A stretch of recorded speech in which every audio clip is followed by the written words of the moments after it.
Dear friends, we are going to discuss a case where a person who is presumed dead comes out and claims to be alive.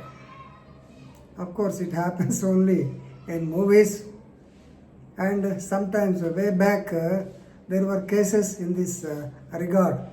One of such famous cases is Bhaval Sannyasi case. So, Bhaval Sannyasi, actually, Bhaval estate was a very big jamindari extending to an area of 1500 kilometers.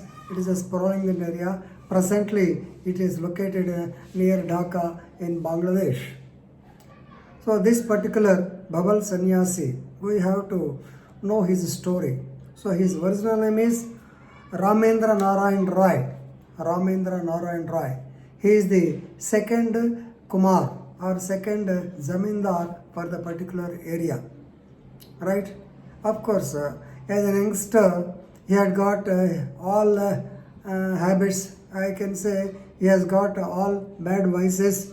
Then he used to go for hunting most of the time. He has got connections with so many women and he has got so many mistresses even after marriage. And he is having a fast lifestyle, whereby he contracted the so-called venereal disease syphilis. Right? By the time he was married.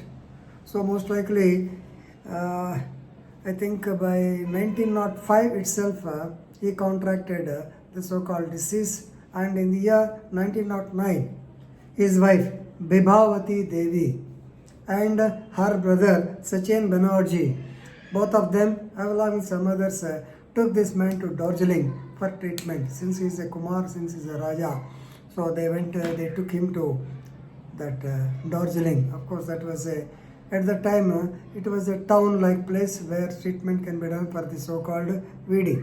Right? So he was there, but while undergoing treatment, he died. So he was presumed to have died on 7/5/1909. Please remember the year, at least 1909. By 1905, he contracted the disease. Within 4 years, he died. After all, he was aged about 25 years at the time. Right? So the cause of death was due to biliary colic. That means the gallbladder stones. Due to gallbladder stones, he died. Right? His dead body was supposed to be cremated in Delhi, and it was not taken back to Bhaval estate.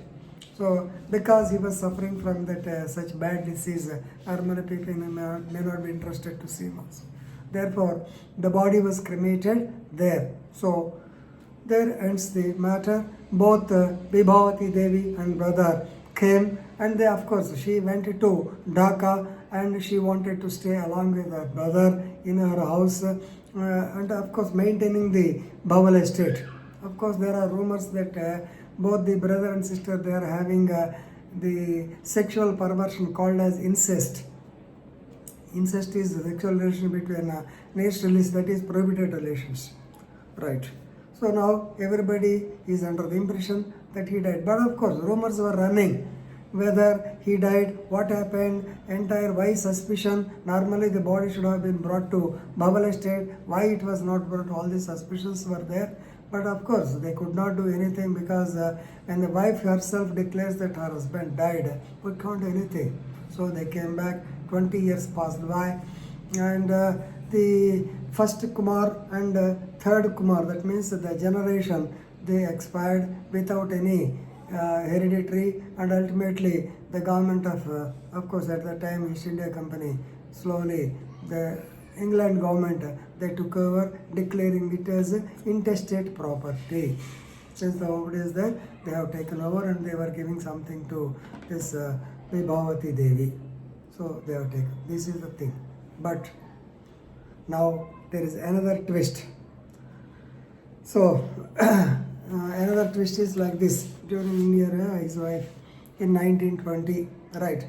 In 1920, a sannyasi was appearing. Well, of course, he was staying at one place for 4 months. He was found with ashes covering all his face with the ashes. He appeared in Dhaka. But his physique is totally different. Normally, the sannyasis with the grown, the beard may be grown, but the physique is just like Raja physique. So therefore, people got a doubt as to who he is. Then they asked him. Of course, for 4 months they observed him, and somebody got it out, and they informed the Bhavalist also, one of the sisters, sons of that Bhaval sannyasi. Of course, now we can call him as a sannyasi. So they came and interacted with him, but no use. So they thought that he is another person. But the public, they are under the impression that he is this Kumar Ramendra Narayan Rai. Right? So inquiries went on. Ultimately, people, because of the physique, because of the physical features, they suspected him, and ultimately, during the year 19/4/2021, so he disclosed that he is Ramendra Narayan Rai.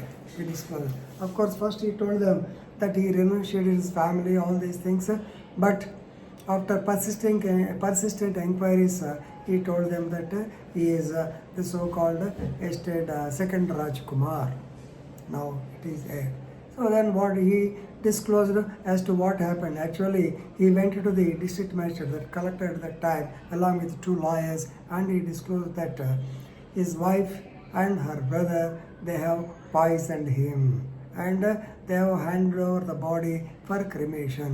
But what happened is a hailstorm took place. Hailstorm, Tufan laati vachindi. So with that, the people who were in charge of the so-called pyre, they could not cremate it, and these people, the mourners, they went to take shelter. At that time, the body disappeared. What happened is, some Naga sannyasis, they took the body, they saw the body, they took the body to their place, and actually they have given him life, but he has got memory loss for 10 years, he didn't know what happened.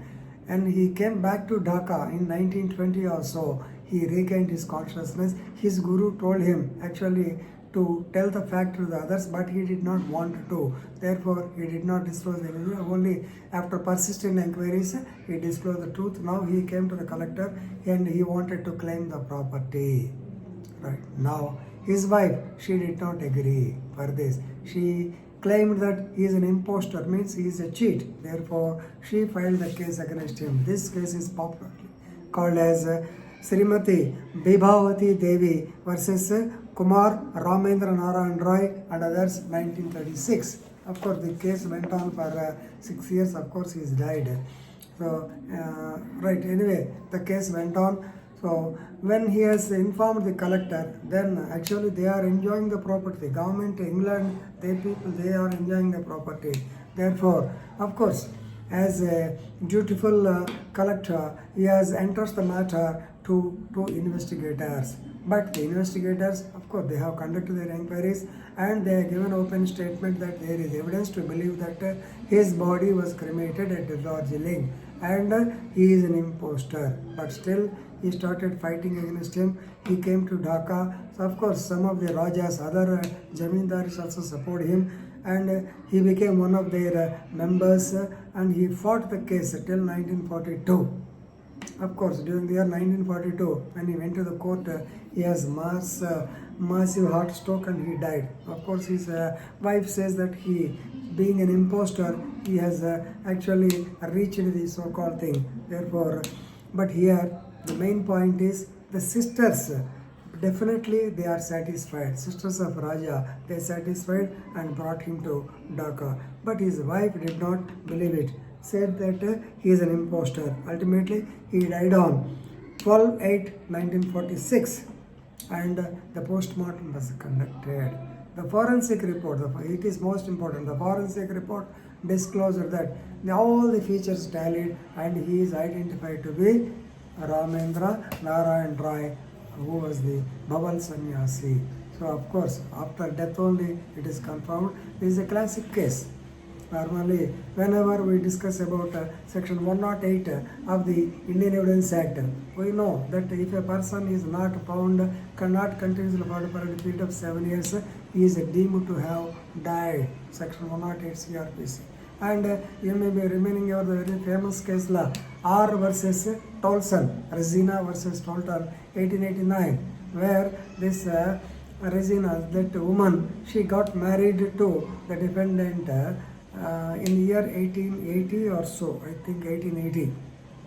And her husband went to the sea, of course on some work he went to the sea in the year 1881, and he did not come back.